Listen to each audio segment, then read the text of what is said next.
Al pubblico di Radio Padania dal Marco Pinti, benvenuti in diretta sulle nostre onde, alla parte tecnica Giulio Cesare Carnelli.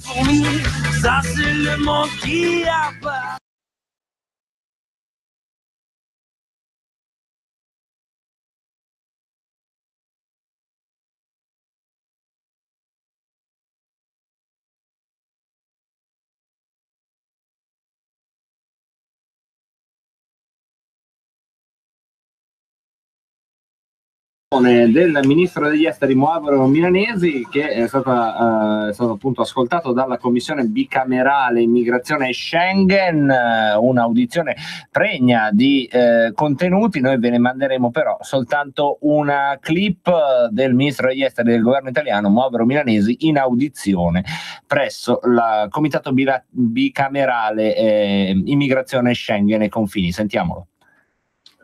Il protocollo Schengen, controllo sull'immigrazione, vigilanza sull'attività di Europol. Oggi reca l'audizione del Ministro degli Affari Esteri e della Cooperazione Internazionale Enzo Moavero Milanesi, che ringrazio. Grazie Ministro per essere qui con noi sulle materie di competenza del Comitato, un particolare riferimento alle politiche internazionali in materia di immigrazione.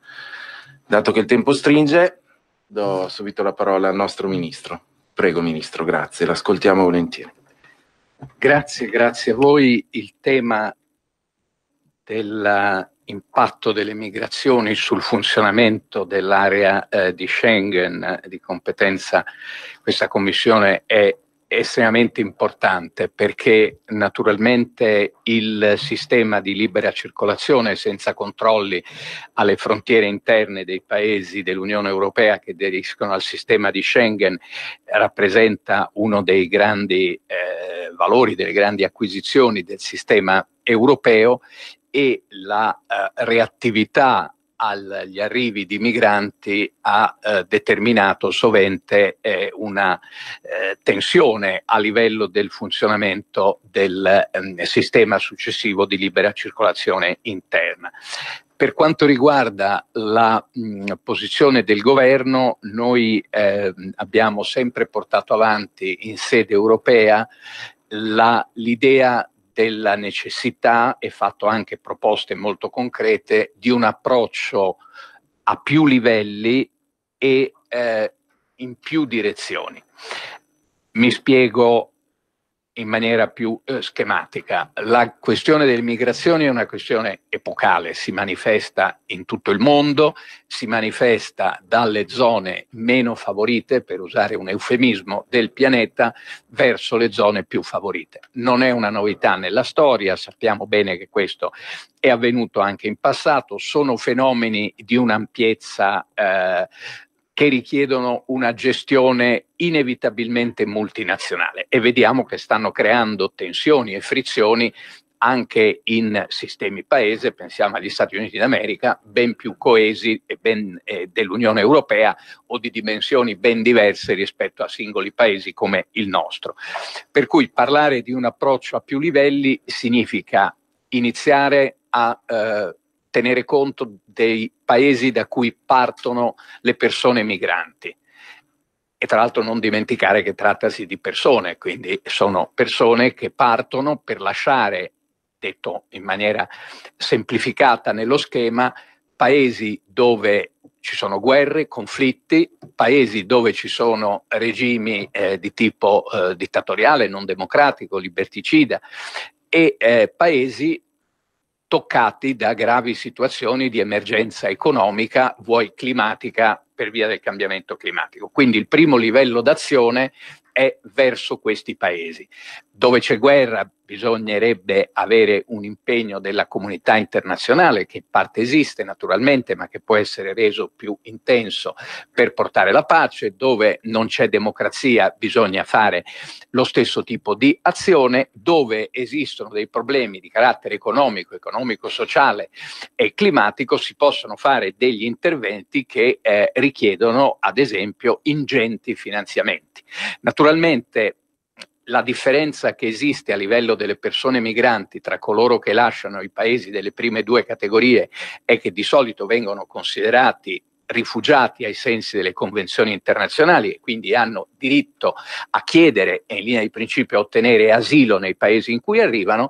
Le persone invece che lasciano per motivi di carattere economico, sociale e climatico sono considerati i cosiddetti, definizione un po' generica, migranti economici. Queste persone non hanno di per sé diritto d'asilo, però come è accaduto tante volte anche nel passato dell'umanità, vanno a cercare un futuro migliore per se stessi, per i propri figli e quant'altro. Naturalmente, rispetto a quest'ultima gruppo di persone, quanto più si riescono a fare degli investimenti nei paesi di origine, a migliorare le condizioni socio-economiche dei paesi di origine, agire eventualmente per contrastare il cambiamento climatico, quanto meno queste persone tenderanno a lasciare il proprio paese. Insomma, chiunque lo sa, si cerca di rimanere nei paesi di origine. Quindi questo è il primo livello di azione. Il secondo livello di azione riguarda il tragitto che compiono queste persone. Il tragitto che compiono queste persone presenta anche qui due profili per la nostra azione. Uno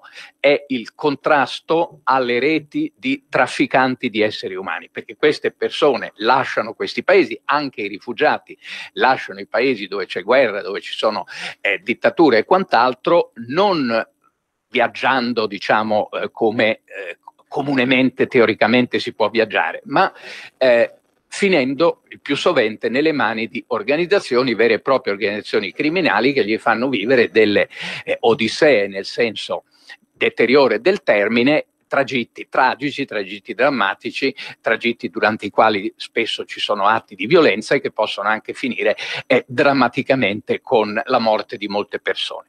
Quindi, primo punto, contrasto, lotta ai trafficanti di esseri umani, lotta a queste organizzazioni criminali e soprattutto parallelamente migliore informazione, perché all'origine, da quanto ci risulta, ci sono veri e propri, chiamiamoli imbonitori, che girano molti villaggi, molte zone periferiche, spiegando che si può trovare una situazione migliore, che si può trovare un futuro diverso e poi senza spiegare cosa si passa durante questi viaggi terribili. Il secondo profilo assomiglia un po' al primo che abbiamo toccato per i paesi di origine, vale a dire anche nei paesi di transito bisogna fare un'azione molto attenta di assistenza, di intervento di carattere umanitario, di intervento di carattere socio-economico, di investimento, per cercare anche lì di migliorare la situazione. Naturalmente qui è molto importante l'azione che viene svolta dalle organizzazioni specializzate delle Nazioni Unite. Poi c'è il terzo segmento dell'azione che riguarda quell'ultima parte del tragitto. Stiamo vedendo la questione nella nostra prospettiva come Italia, ma mutatis mutandis la situazione è analoga come Europa. Quell'ultima parte del tragitto, spesso caratterizzato per l'attraversamento del Mediterraneo su barche di fortuna, su barche diciamo tutt'altro che stabili e confortevoli, il salvataggio in mare e il successivo trattamento delle persone salvate. Allora, in questo caso è ovvio ed è naturale che se ci sono situazioni di pericolo vanno salvate le persone. Questo lo dicono tutte le convenzioni anche più antiche, da secoli, forse da millenni vigenti nei contesti economico e sociali anche di tanti secoli fa. La questione che si pone diventa, per lo sbarco e la successiva accoglienza, diventa a questo punto la questione europea, che incomincia a impattare direttamente proprio sulle questioni Schengen che riguardano la competenza di questa Commissione. Perché diventa una questione europea? Diventa una questione europea perché naturalmente nella maggior parte dei casi, questo risulta anche dalle testimonianze proprio delle persone, le persone migranti non stanno cercando l'isola greca, l'isola italiana, l'Italia, la Spagna, la Grecia, che sono i paesi rivieraschi del Mediterraneo. Stanno cercando una vita diversa, un rifugio o quel che sia in Europa. Quindi la questione, secondo noi, è profondamente europea. Questo, secondo noi, a leggere quanto è scritto nelle conclusioni del Consiglio europeo, quindi del vertice dei capi di Stato e di Governo del mese di giugno del 2018, è secondo noi condiviso dai 28 Stati membri dell'Unione Europea. Si parla molto di sforzi condivisi, si parla di approccio comune, si parla di solidarietà e quant'altro. Tuttavia, per essere molto rapidi e molto diretti, questo è rimasto prevalentemente sulla carta. È rimasto prevalentemente sulla carta perché, nonostante, qui c'è un punto importante, il trattato sul funzionamento dell'Unione Europea preveda basi giuridiche, quindi preveda norme in base alle quali possono essere adottate altre normative che riguardano il tema di cui stiamo parlando, la normativa principale che è stata adottata riguarda unicamente la concessione, le norme comuni per la concessione del diritto d'asilo, cosiddetto regolamento di Dublino, perché ha origine da una convenzione fra stati firmata a Dublino, ma oramai è diventata una norma dell'Unione Europea, appunto un regolamento.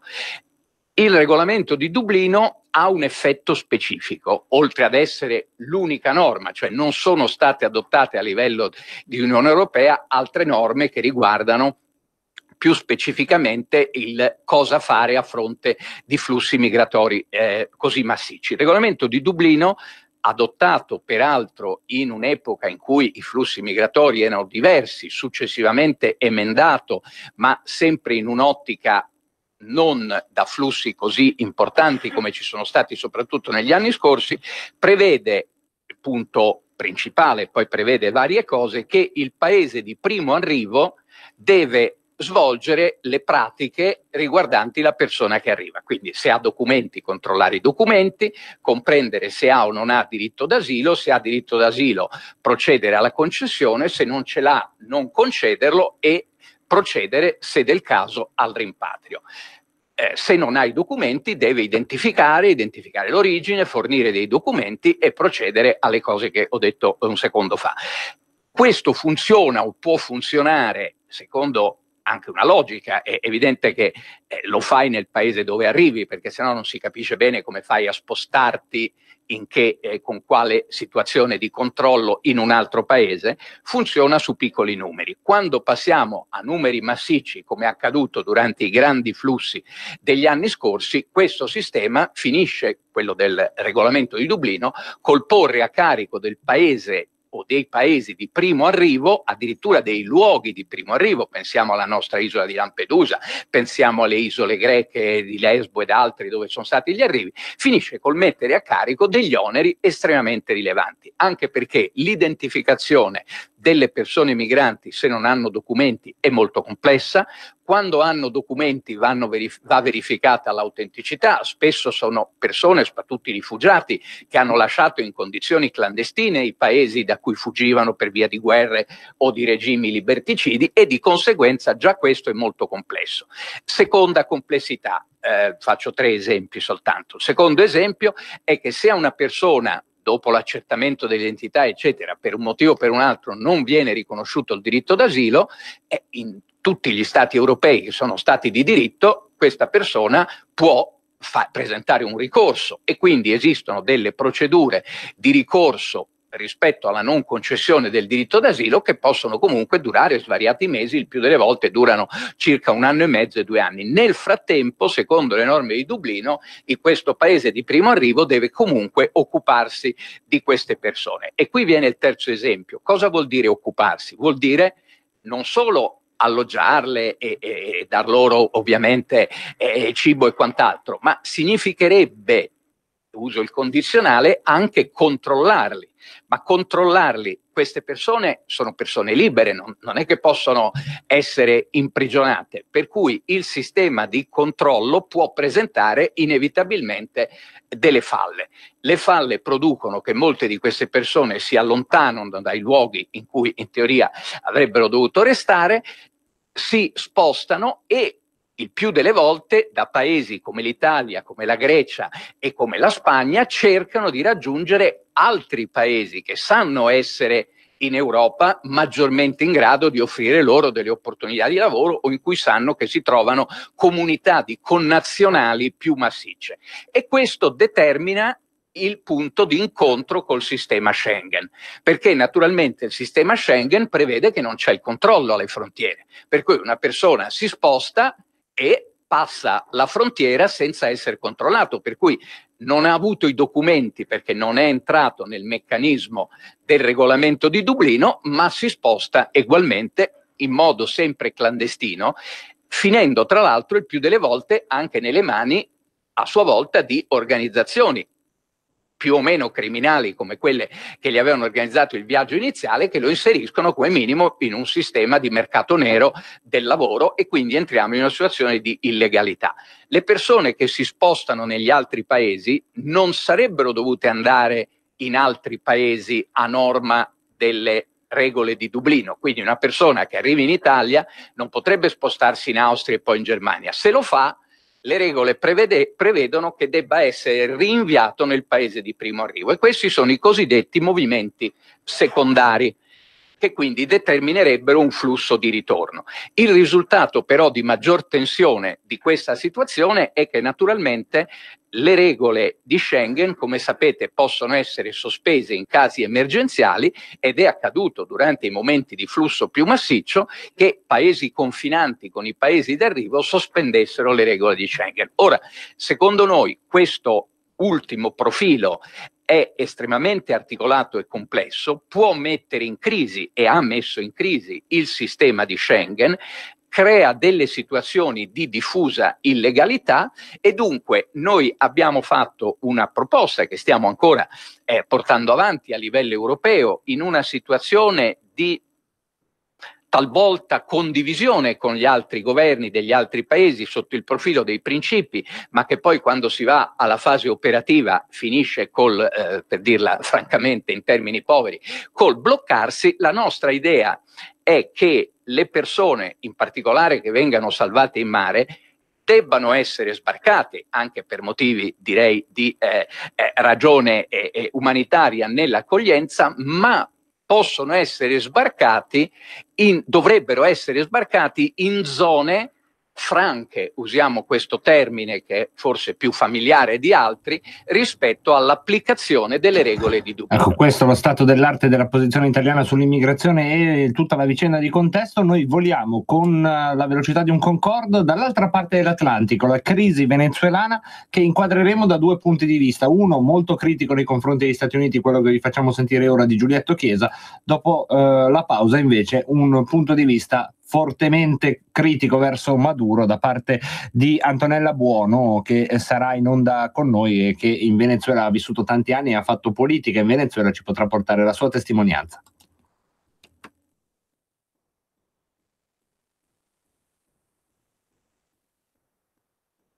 Suggerisco a chi ascolta di dare un'occhiata all'editoriale di Franco Fracassi che Pandora TV pubblicherà oggi pomeriggio a partire dalle ore 12.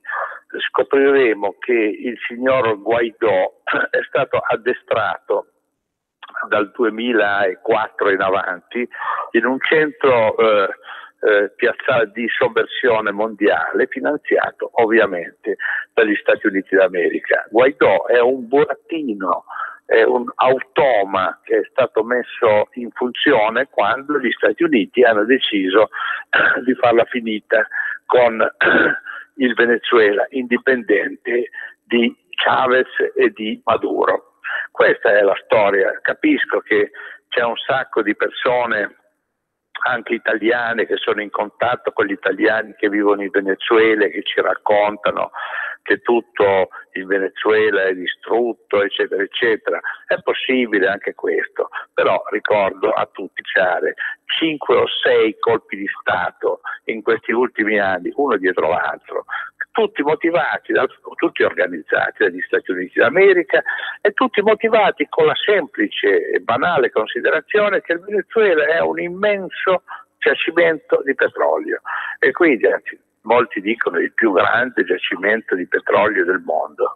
Gli Stati Uniti vogliono prendere quello e quando è arrivato al potere un uomo come Chavez, e Maduro è un suo continuatore, magari non allo stesso livello, ha portato via questa ricchezza dalle mani degli americani tentando di restituirla come era capace di fare lui, come sono capaci di fare gli stessi venezuelani, al popolo venezuelano, molto semplice. Magari non l'hanno fatto bene, magari l'hanno fatto facendo grandi errori, magari ci sono i corrotti anche tra di loro, ma il problema è che la grande maggioranza del popolo venezuelano sta dalla parte di Maduro. Esiste un'opposizione, ma questa opposizione è stata finanziata generosamente con centinaia di milioni di dollari.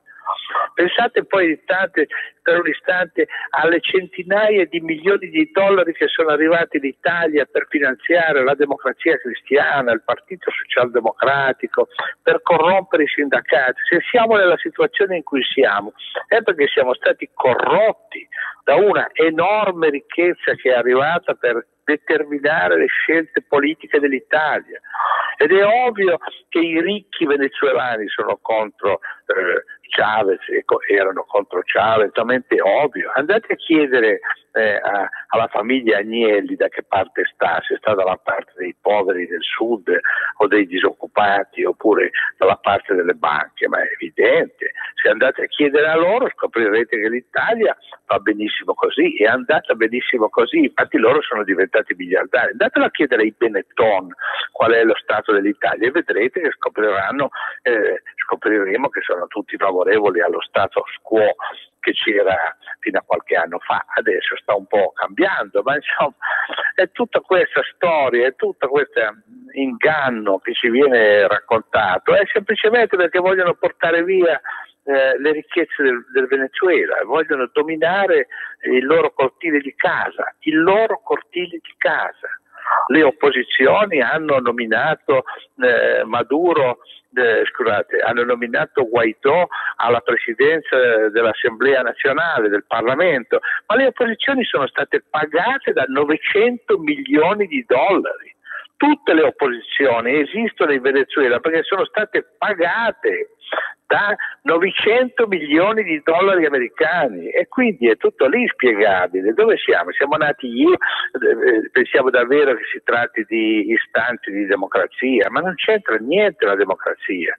Io ho un carissimo amico di cui mi fido molto, che è stato recentemente a Caracas, che mi ha descritto la situazione di Caracas. Le manifestazioni a favore di Guaidó si tengono nei quartieri dei ricchi e sono solo lì perché il resto del paese, il resto di Caracas sta dalla parte. Certo che c'è una carenza di prodotti alimentari, certo che non c'è da mangiare e non ci sono medicine per tutti, certo che bisogna tirare la cinghia, certo che c'è l'inflazione, ma se l'Italia venisse accerchiata e ci si impedisse di importare e di esportare i beni, se ci si impedisse di vendere il petrolio, se ce l'avessimo, se ci si rubano miliardi di dollari che sono nei forzieri della Gran Bretagna o del Fondo Monetario Internazionale, se sì i dollari come hanno fatto le banche europee contro Maduro, vorrei un po' vedere come vivrebbero gli italiani e avremo i cortei delle massaie che sbattono le pentole per protestare contro il governo.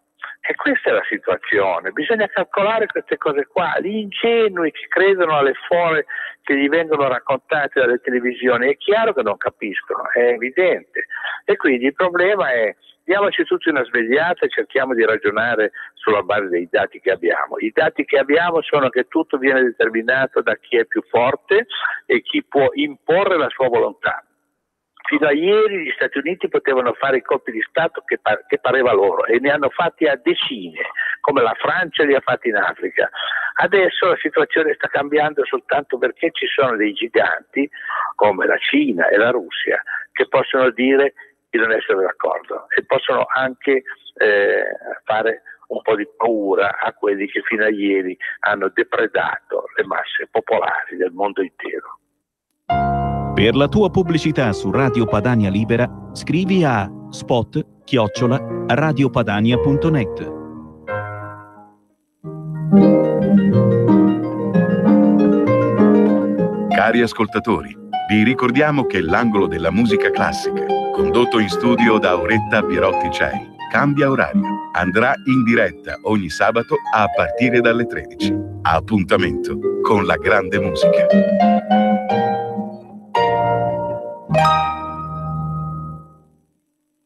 Messaggio per tutti gli imprenditori, gli artigiani, i commercianti, i liberi professionisti. Hai un'attività? Dei prodotti da promuovere? Prova la pubblicità sulla nostra radio. Radio Padania ha preparato per te una grande promozione per aiutarti a sostenere la tua attività a tariffe davvero straordinarie.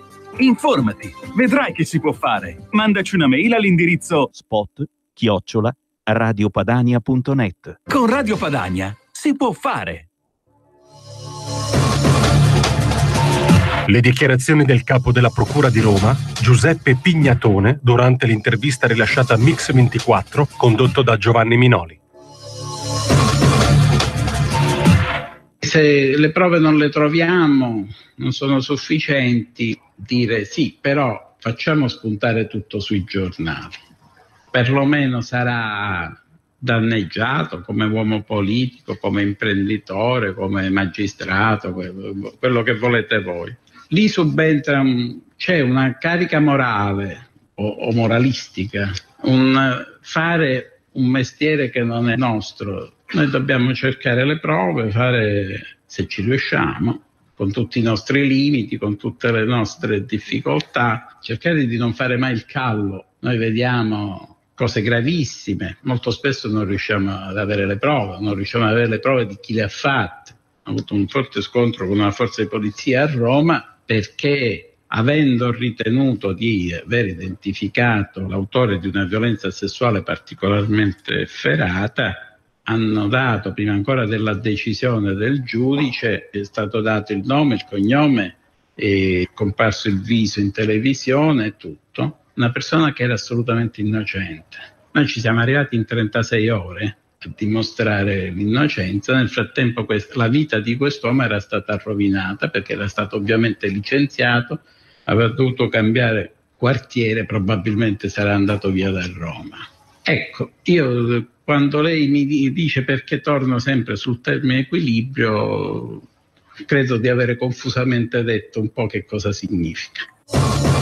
E torniamo con la nostra diretta. Abbiamo inquadrato con l'intervento di Giulietto Chiesa poco fa la faccenda venezuelana da un punto di vista fortemente critico verso le politiche espansive degli Stati Uniti, le politiche possiamo anche definirle imperialiste, gli interessi geopolitici nell'area, e anche insomma sono state avete ascoltato insomma delle parole su Guaidó come in qualche modo testa di ponte per un ritorno dello sfruttamento intensivo delle risorse del Venezuela. Come detto in anticipo, però, ora cambiamo radicalmente prospettiva, lo facciamo con Antonella Buono, che ci porterà tutta un'altra versione e verità dei fatti. Antonella Buono non solo è presidente dell'Associazione Sole d'Italia, ma in Venezuela ha fatto politica, ha vissuto tanti anni, è stata una consulente, pensate, della prima Costituzione, quella promulgata da Chavez, quindi insomma non è esattamente l'identikit della imperialista Yankee quello che vi stiamo facendo, è l'identikit di una persona che può portare la sua testimonianza. L'abbiamo già sentita, ci ha già raccontato come legalmente Guaidó in effetti abbia diritto, secondo le norme venezuelane, a proclamarsi presidente. Ora la contattiamo anche per sapere le ultime evoluzioni e poi come risponde a quelle critiche che indirettamente le porterò appunto sulla ingerenza degli Stati Uniti. Ma prima diamole il benvenuto ad Antonella Buono. Grazie a voi sempre per essere attenti sull'argomento del Venezuela, li ringraziamo di cuore veramente. Noi molto attenti e molto preoccupati, come ben sa, perché la situazione si sta surriscaldando. Se ci vuole dare lei gli ultimi aggiornamenti dal viaggio di Guaidó in America Latina, passando per gli scontri, i morti che purtroppo hanno costellato le ultime giornate. Sì, allora è evidente che il 23 febbraio abbiamo visto con gli occhi del mondo quello che è successo, dove un semplice aiuto umanitario che in questo momento ne ha veramente bisogno il popolo del Venezuela non è stato possibile né realizzabile di entrare questo aiuto umanitario in Venezuela. A me è stato sotto gli occhi di tutti. Sì. Non è che è una cosa che non si è vista che hanno ammazzato molti originari, quelli che stavano sull'Amazzonia, che erano i veri venezuelani originari, pemones, chiamiamo noi.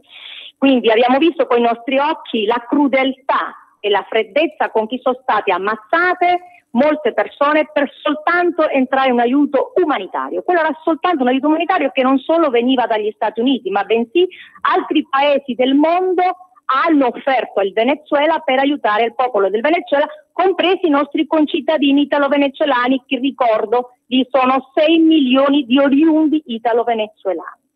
Quindi questo stiamo vedendo, la crudeltà che c'è per un semplice aiuto umanitario. Quindi io penso che... Mi scusi Antonella se la interrompo, ma ricordiamo come questa crudeltà e questi morti non vengono solo e soprattutto dalla parte dell'esercito regolare venezuelano, ma ci sono vere e proprie, quelle che in Sud America si chiamano pandillas, che però lì sono adesive al governo, gruppi paramilitari che insomma intervengono in questo modo. Questi sono collettivo. Il collettivo è un organo creato sempre da Maduro, molto pericoloso, alla quale non fa altro che spaventare alla popolazione. Cioè tu non puoi dire A, non puoi dire B, non puoi dire C, perché questi collettivi ti minacciano proprio con le armi in mano. Quindi lì sta a rischio la vita delle persone, la vita dei nostri concittadini, ma anche la proprietà privata, dove praticamente è violabile. Secondo i collettivi, cioè chi fa opposizione al governo, a Maduro, perché non è un governo in questo momento, il governo attualmente è Juan Guaidó secondo la Costituzione del 1999, è lui il presidente legittimo. Adesso Maduro ha soltanto nelle sue mani questi collettivi che non fanno altro che creare terrore in Venezuela per chiunque parla, chiunque dica la sua versione. Quando la cosa che io vedo molto, e lo dico perché è una critica personale, se una Costituzione dice una cosa in una nazione, quella deve essere rispettata dal mondo intero, ok?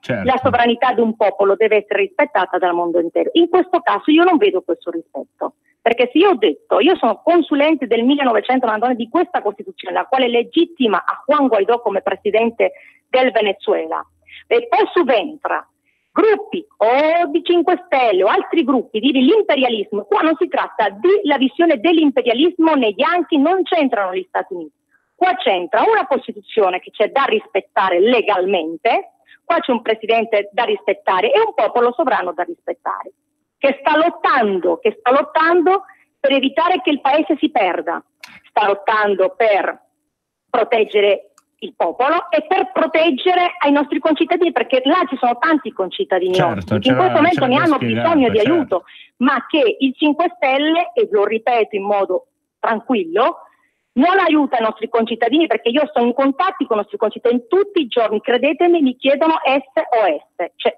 ausilio, perché non c'è un appoggio, c'è l'abbandono da quell'area del 5 Stelle che non lo so perché ha abbandonato i nostri concittadini nelle proprie sedi consolari, lì in Venezuela, mentre gli altri paesi europei non hanno abbandonato i propri concittadini. Quindi io mi trovo adesso, ve lo dico, come movimento a tutelare sia i nostri concittadini lì in questo momento che si sentono abbandonati, e dall'altra parte mi sento anche aver partecipato come tecnico consulente in una Costituzione che è legale, che è approvata dal popolo e che non viene nemmeno rispettata da quelli che dicono e fanno una pubblicità anti-Yankee. Qua non si tratta di imperialismo né di anti-Yankee, qua si tratta semplicemente di rispettare le leggi di un paese. E questo diciamo un punto di vista che abbiamo anche molto approfondito, ma ora invece le chiedo proprio questa faccenda che lei ha appena accennato ora.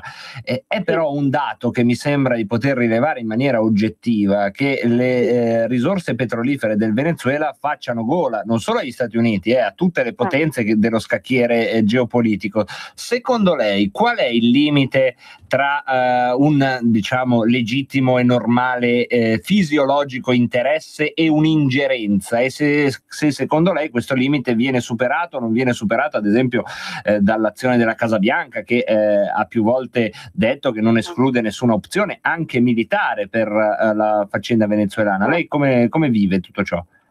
Allora, io vi dico onestamente, è vero che noi lì in Venezuela c'è una risorsa importante che è il petrolio, difatti diciamo che il paese è l'unico paese al mondo dove finirà il petrolio, il Venezuela, perché è un petrolio molto forte, pesante e non raffinato. Sì. Quindi una volta che tu lo vai a raffinare, diciamo, diventa più leggero e si allarga di più. Quindi sarebbe l'ultimo paese al mondo a rimanere senza petrolio, ok? Sì. Quindi è più potente in questo momento. Il problema non si tratta degli interessi, ok? Si tratta che se non si lotta per la sovranità di un paese, ok? Se non si lotta per tutelare la Costituzione e le leggi di un paese, stiamo parlando di nulla. Non so se è chiaro il concetto. Sì, ho capito. Lei dice allora, le leggi sono il punto fondamentale. Noi stiamo nella fase, e il popolo soprattutto sta in questa fase insieme accompagnando a Guaidó, di tutelare, l'unica cosa che è rimasto il Parlamento venezuelano, di tutelare un presidente legittimo dalla Costituzione. Se noi non tuteliamo questo e non vediamo rispettati dal mondo, perché se tu non rispetti la Costituzione di un paese, l'ingerentista sei tu. Non so se è chiaro il concetto. Chiaro, quindi ci allora, sono più quando per esempio è come se fosse l'opposto, è come se in Italia, vero, c'è un problema, però come ti spiego, c'è una Costituzione, c'è tutto a posto, c'è stato un referendum, il popolo è sovrano, allora il mondo deve rispettare l'Italia, così come il mondo in questo momento deve rispettare il Venezuela e la sua Costituzione. Quindi lei dice la base, il muro è la legge, siccome Guaidó è dalla parte della legge, tutto il resto è una chiacchiera, diciamo, no? Sì, sono tutte chiacchiere, sì, perché adesso un paese che sta lottando per la legge, per la sua libertà, per la sua legittimità come popolo sovrano. Quindi questo lo deve capire il mondo, certo, lo deve capire che non posso. L'ingerenza è un'altra cosa. L'ingerenza è quando tu vai oltre la Costituzione di quel paese e fare quello che ti pare, vendendo cose ideologiche che non esiste. Te ne vieni con l'intervenzionismo, te ne vieni con l'anti-Yankee, quelle sono cose, delle idee comuniste che io non sono d'accordo, ok? Diciamo perché sono cose ideologiche. E un'altra cosa è la legge di un paese che va rispettata. Io parlo proprio come, non solo come presidente di questo movimento che tutela la libertà, l'uguaglianza e i diritti umani, ma ti parlo proprio da politologo, dal punto di vista da costituzionalista. Bisogna prima rispettare le regole di un paese, la legge e la Costituzione di un paese, la sovranità del popolo, la sua autodeterminazione. Certo, poi uno dice, no, se noi facciamo un nuovo governo democratico e poi sarà questo governo che deciderà se fare gli accordi con le multinazionali o meno. No, e ovviamente, allora sarà un governo, una volta che arriva un governo, questo è un governo di transizione, ok? Sì. Che ancora sta in quella fase tra togliere l'usurpatore e entrare diciamo, in un governo di transizione.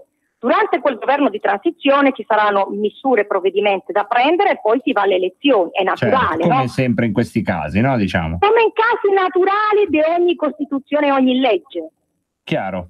Chiarissimo. Allora, dottoressa Buono, ora torniamo sull'attualità. Quali sono secondo lei i prossimi sviluppi della crisi venezuelana? Sappiamo che Guaidó è rientrato nel paese, ma su di lui ovviamente c'è una fortissima pressione anche poliziesca, ha annunciato nuove mobilitazioni, insomma le chiedo una prospettiva, secondo lei che cosa può succedere ora?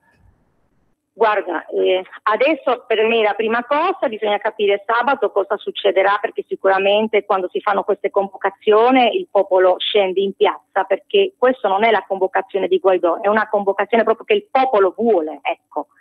Vuole un governo tranquillo, legittimo, legale e non vuole continuare in questa lotta interna che oramai esiste da anni. Stiamo sempre con la paura del collettivo, stiamo sempre con la paura di che ci spropriano qualche bene o sparano a qualcuno. Questa è una cosa che viene da anni, ma non si dicono in nessun telegiornale cosa veramente all'interno sta accadendo da anni oramai. Quindi succederà questa convocazione sabato, però una cosa è certa, si creeranno dei gruppi di Guaidó che gireranno l'Europa e sicuramente stiamo chiedendo all'Italia che si pronunce, perché non può essere neutrale nessun paese. In questo momento l'Italia è neutrale e non può essere neutrale quando ci sta una Costituzione in mano. Cioè, neutrale di cosa? Cioè, io non capisco perché il 5 Stelle, perché l'onorevole Matteo Salvini ha dato sempre disponibilità, alla quale richiamo e dico per favore sia sempre dalla parte della nostra comunità, che sono tanti, ed è un popolo che deve essere sovrano, perché io confido molto in Matteo Salvini. Però c'è sempre questo aspetto del Movimento 5 Stelle, e lo dico ovviamente con responsabilità, di mantenersi o a favore di Maduro o neutrale, perché la neutralità appoggia a Maduro. Certo, Maduro non può essere neutrale con la Costituzione altrui. Certo, poi Maduro ne ha pure approfittato ringraziando l'Italia durante la sua manifestazione. Quello che volevo chiedere, ecco, però faccio io l'avvocato del diavolo del Movimento 5 Stelle, perché altrimenti sarebbe troppo facile. Mi sembra di capire dalle loro argomentazioni che ci sia il terrore di precipitare nuovamente in uno scenario di tipo libico o ucraino. A me sembra da osservatore che sia più simile lo scenario ucraino, dove a un certo punto forti tensioni di piazza si sono tramutate in una guerra civile che è ancora in atto nel Donbass. Ecco, sono due cose distinte e separate. Esatto, provi a rispondere a tanti che hanno questa preoccupazione. Allora, l'Ucraina è un suo sistema politico, un suo sistema economico a parte, e avevano richieste diverse a quello che è il Venezuela. Quindi sempre si fa il paragone Siria, Ucraina, il Venezuela. Il paragone non si possono fare tra diversi popoli e tra diverse costituzioni e tra diversi problemi, ok? Sono cose completamente diverse. Il nostro è un problema che è all'interno del paese da moltissimi anni oramai, non da ieri, ok? Questo proviene anche da diversi decreti legislativi e presidenziali che sono venuti e sono fatti negli anni, che io ho denunciato, come la proprietà privata dove praticamente non viene tutelata. Non è possibile che in un paese dove la Costituzione dice tuteliamo la proprietà privata e Maduro ne faceva ben altro. Sì. Quindi non è possibile che noi concittadini che siamo là e abbiamo familiari, beni, dobbiamo avere sempre quella paura di essere espropriati, di essere sparati in testa. Non si può vivere e non si può avere un'economia normale e regolare in quel modo. Lei dice come se ci fosse già una guerra civile, in realtà. Una guerra civile già sono anni che c'è, soltanto che una guerra civile nascosta, però c'è. Ti posso garantire, io personalmente, testimonianza di persone che li hanno invaso la proprietà privata e li hanno cacciati, cioè al titolare li hanno cacciati con i fucili in mano. Ecco, da questo punto, ecco, però io mi sento, mi scusi. Ma nessuno lo dice, perché non conviene passare queste informazioni. Invece io sono molto contento infatti della sua testimonianza. Mi piace pungolarla su alcuni aspetti critici, ma senza pretendere da lei soluzioni. Ad esempio il dato di fatto che Maduro non sembra intenzionato a fare passi indietro. Secondo lei come se ne può uscire? Saranno magari i militari a scaricarlo a un certo punto per tutta una serie di condizionamenti che potranno essere messi in campo dalla pressione popolare internazionale, oppure come si arriva alla fine di questa storia? Allora, la fine di questa storia già c'è, perché già c'è un presidente che si chiama Juan Guaidó ed è legittimo legale. Io parlo per Costituzione. Sì, okay? certo. Per aspetti legali già c'è. C'è oltre 50 paesi che hanno riconosciuto a Guaidó. L'Italia, a mio parere, lo deve già riconoscere per una questione di rispetto costituzionale. E ce l'ha spiegato bene, ma come se ne esce se Maduro non si dimette? Secondo lei saranno i militari? Ma quello è già uscito, il problema è che è rimasto lì e non esce dal paese, che è un'altra cosa. Quello è il problema, che lui ha ancora in mano la polizia, l'esercito, le poste. Allora lì, in questo momento, lì, se andiamo a fare l'analisi, un vero esercito non c'è, perché anche ci sono stati negli anni precedenti una immigrazioni di tutti quelli che erano militari, sottotenenti, sargenti, sono già usciti dal paese, ma sono anni che sta succedendo quello. Non è una cosa adesso, questi 800 che sono usciti per la via della frontiera adesso. È una cosa, io ti parlo negli anni. Sapete quanti militari sono fuggiti dal Venezuela? No. Tantissimi. Quindi in questo momento non parliamo manco di militari normali, stiamo parlando di collettivo, che è peggio. E di collettivo per quanto riguarda la repressione. Però ecco, secondo lei ci sarà una conferenza internazionale dove Maduro prenderà poi un aereo tipo Mubarak e se ne andrà a vivere a Cuba o in Bolivia, oppure come se ne esce? Ci saranno elezioni di Maduro contro Guaidó, ci sarà un colpo di Stato e Maduro finirà in galera per opera magari di uno dei suoi scagnozzi? Insomma, secondo lei, se deve fare una previsione, lei che sicuramente ha più polso del sottoscritto e di chi ci ascolta sulla situazione venezuelana? Guarda, gli scenari possono essere tantissimi. Un dato di fatto è che lui già non è presidente del Venezuela, quindi non essendo già presidente del Venezuela possono essere molti scenari. Può essere che anche lui veda la situazione e vada via da solo, si dimetta da solo.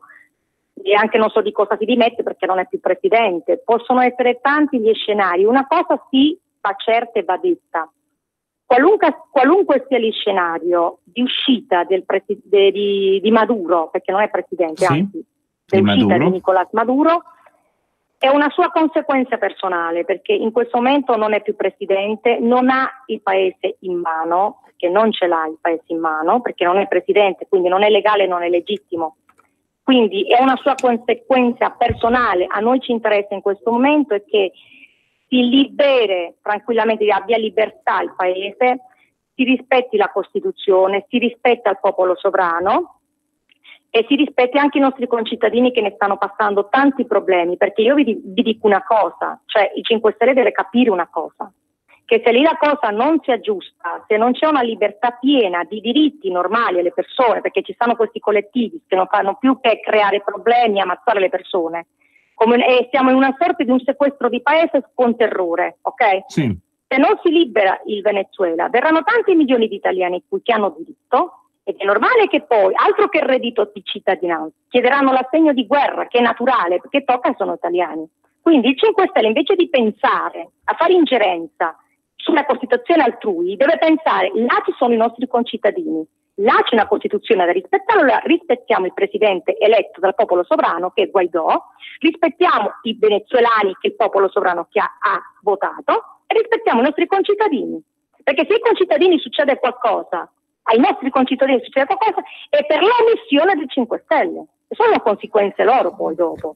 Se Maduro resta lì, perché Maduro resta senza poteri, ma se Maduro resta lì ancora un altro tempo, perché il 5 Stelle ha dato ossigeno in Unione Europea, perché è stato il 5 Stelle a dare ossigeno. Il governo italiano poi tutto, no? Alla fine si è presa questa responsabilità, quindi chiaramente io dico una cosa, io dico solo 5 Stelle, perché solo il 5 Stelle è l'ostacolo in questo momento. Sì, chiaramente sì, per le preoccupazioni che mi sento di dire sono prima. Preoccupazioni bugiarde e false. Vabbè, insomma, saranno legittime come le sue, no? Che no, sono bugiarde e false. Io chiedo per favore di confrontare a me Di Maio, Di Battista, che mi confronti. Io chiedo un confronto, dai. Noi siamo felici di ospitarlo. Quello che succede nel paese che io. Grazie dottoressa Buono, noi a Radio Padania saremmo felici di ospitare questo confronto e potremmo essere campo neutro per queste trattative. Grazie mille, di cuore, grazie Buono, per tutto, ancora, veramente come sempre. Il Sole d'Italia, andatela a cercare sui social dove avrete modo anche di approfondire queste faccende. Grazie mille Antonella Buono. Grazie a te, un abbraccio, ciao.